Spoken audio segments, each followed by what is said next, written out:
Alright, so let's talk about bits for a bit. No pun intended. So, in a computer, a bit is just a 1 or a 0. So you can have any number in binary, and each one of the digits represents one bit.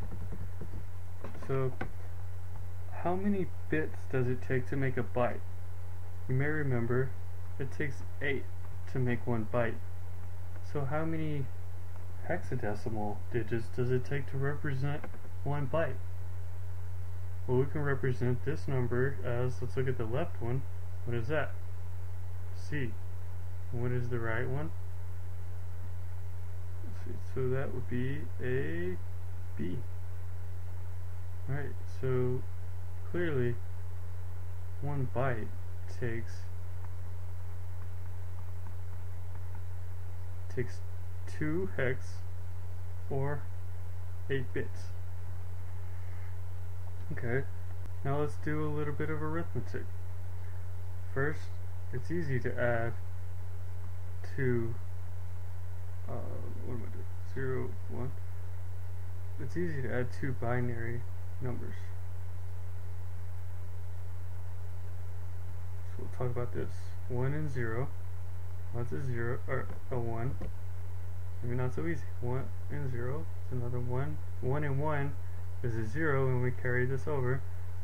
So the reason we did that is we can think about this as 2 to the 0th place, 2 to the 1st place, 2 to the 3rd place.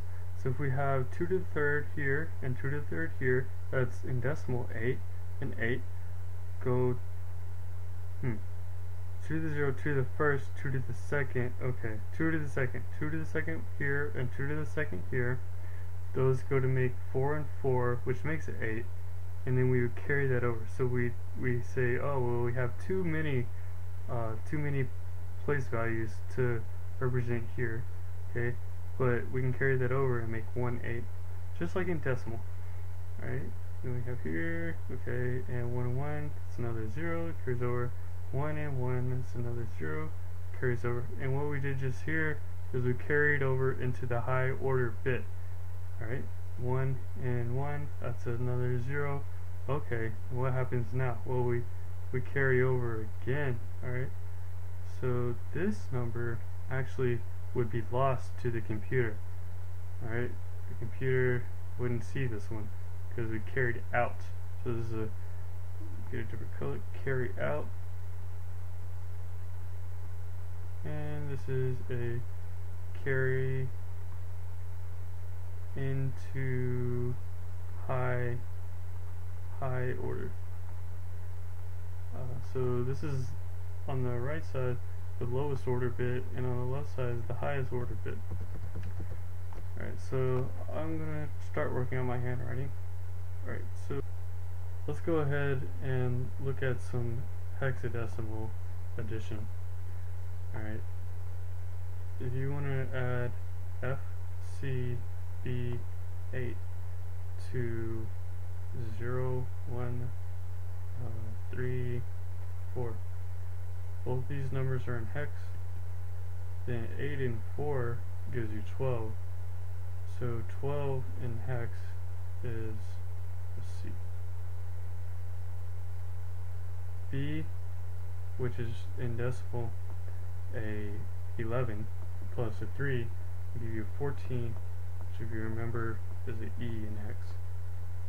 Now C in a 1, well, C is 12 and 1 is a 13, which is a D in hex. And F in 0 of course gives you F.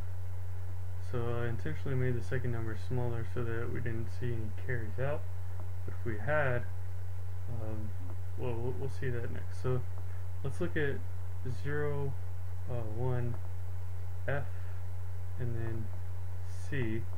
And what I'm saying is we're going to see in this one that we're going to carry over to the next higher one. So we'll see what that looks like. 2, 3, 4, and 8. So these are both hex numbers. I can represent that here.